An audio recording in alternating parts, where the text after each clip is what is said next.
অনেকের ক্ষেত্রে গোলাপ জামুন বাড়িতে বানানোর সময় ভেঙে যায়, হয় শক্ত হয়ে যায়, না হলে ভেতরে রস ঢোকে না, আবার হয়তো ভেতরটা গুড়লি পাকিয়ে শক্তও হয়ে যায়। এই রকম সমস্যার সম্মুখীন যারা হয়েছে তাদের জন্য আজকের রেসিপি ভীষণই স্পেশাল। আজকে একদম পারফেক্ট মেজারমেন্ট সহ প্রত্যেকটা উপকরণের সঠিক পরিমাপ দিয়ে গোলাপ জামুনের রেসিপি তোমাদের সাথে শেয়ার করব।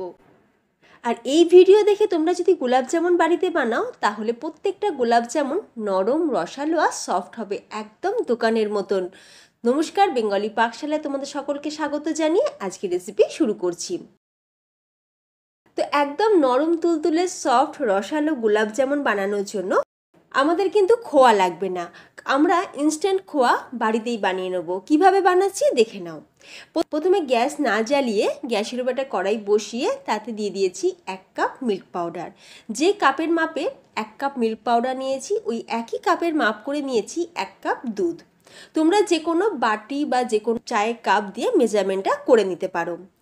আর আমি এর সাথে দিয়েছি 2 টেবিল চামচ সুজি। এখন গ্যাস অন না করেই সমস্ত উপকরণ একবার ভালো করে মিক্স করে নেব। এখন হয়তো গুঁড়ো দুধটা দলা বেঁধে যাবে, তাতে কোনো চিন্তা নেই। যখনই আমরা গ্যাসের ফ্লেমটাকে অন করে দেব তখনই দেখবে সমস্তটাই একদম খুব ভালোভাবে মিশে যাবে।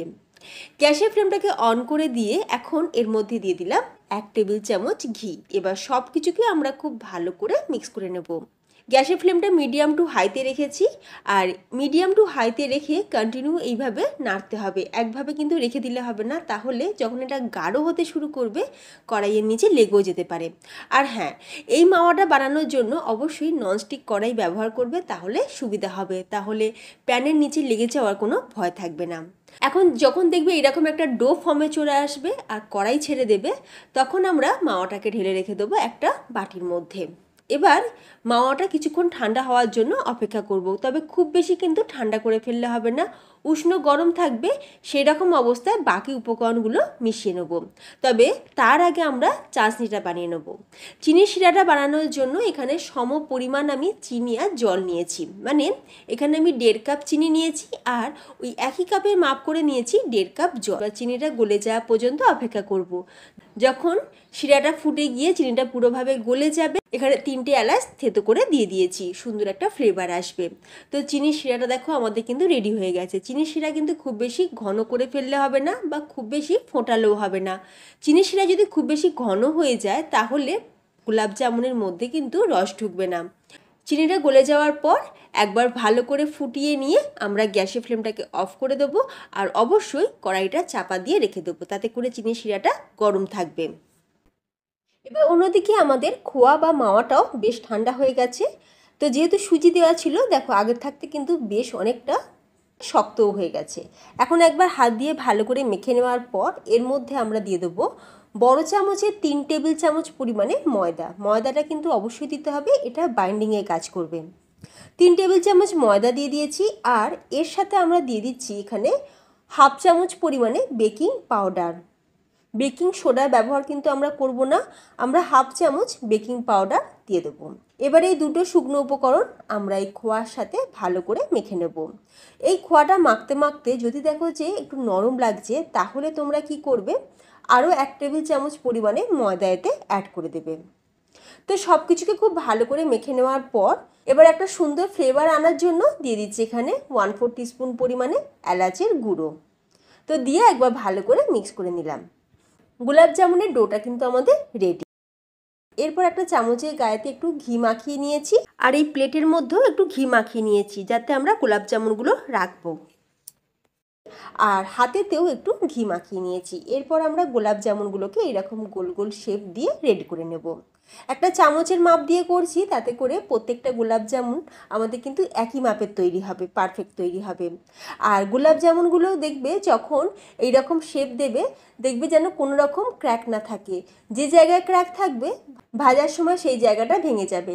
তাই হাতেতে ঘি মাখিয়ে খুব ভালো করে গোলাপ জামুনগুলো গোল গোল করে শেপ দিয়ে নেবে। তো দেখো ফ্রেন্ডস, এগুলো কিন্তু আমি রেডি করে নিয়েছি। এরপর যেটা করব, আমরা গোলাপ জামুনগুলোকে ভেজে নেব।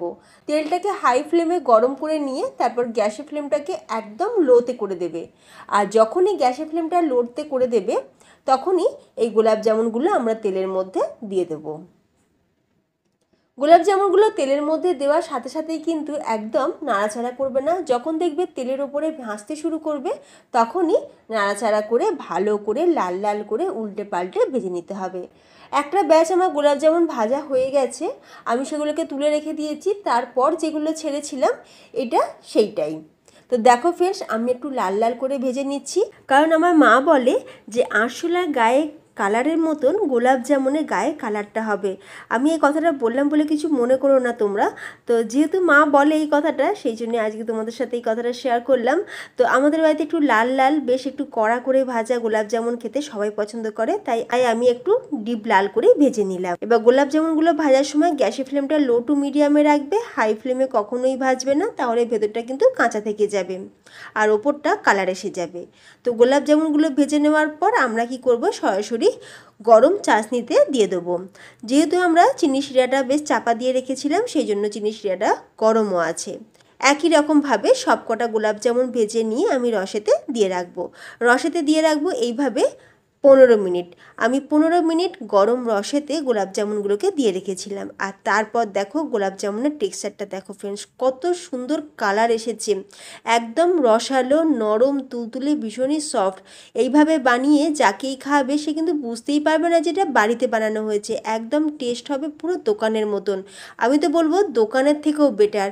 বাড়িতে বানিয়ে সকলকে খাওয়ানোর যে মজাটা, সেটা কিন্তু দোকান থেকে কিনে এনে খাওয়ানো সেই মজা কিন্তু পাওয়া যায় না। তাই তাই তাই নিজের হাতে গোলাপ জামুন বাড়িতে বানিয়ে সকলকে পরিবেশন করো, দেখবে সবার খুব পছন্দ হবে।